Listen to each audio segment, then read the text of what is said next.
चार बहुओं का गर्मी में एक कमरा। किसी छोटे से गांव में चार बहुओं का एक संयुक्त परिवार रहता था।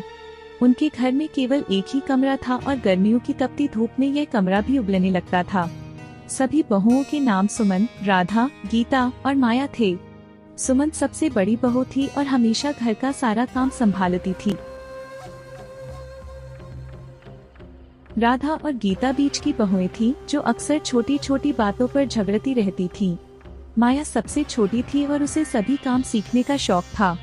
एक दिन गर्मी इतनी बढ़ गई कि कमरे में रहना मुश्किल हो गया। चारों बहुएं पंखे के नीचे बैठी और पसीने से तरबतर थीं। सुमन ने सुझाव दिया, क्यों न हम सब मिलकर कुछ उपाय करें ताकि इस गर्मी से राहत मिले। राधा ने कहा, हम खिड़कियों पर गीले पर्दे लगा सकते हैं, इससे ठंडी हवा अंदर आएगी। गीता ने सुझाव दिया, हम बर्फ के टुकड़े लेकर कमरे में रख सकते हैं, जिससे ठंडक बढ़ जाएगी।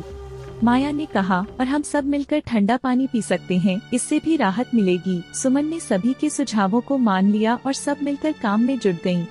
उन्होंने खिड़कियों पर गीले पर्दे लगाए, बर्फ के टुकड़े कमरे में रखे और ठंडा पानी पीने का इंतजाम किया। कुछ ही देर में कमरे का माहौल बदल गया और ठंडक महसूस होने लगी। चारों बहुएं खुशी खुशी बैठी और गर्मी से राहत पाईं। इस घटना के बाद वे समझ गईं कि मिलकर काम करने से कठिन परिस्थिति को भी आसान बनाया जा सकता है। इस तरह चारों बहुओं ने गर्मी के उस एक कमरे को भी अपने आपसी सहयोग और समझदारी से एक ठंडे और सुखद स्थान में बदल दिया।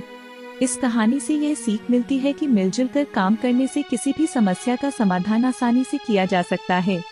आपसी सहयोग और समझदारी से हर मुश्किल हल की जा सकती है।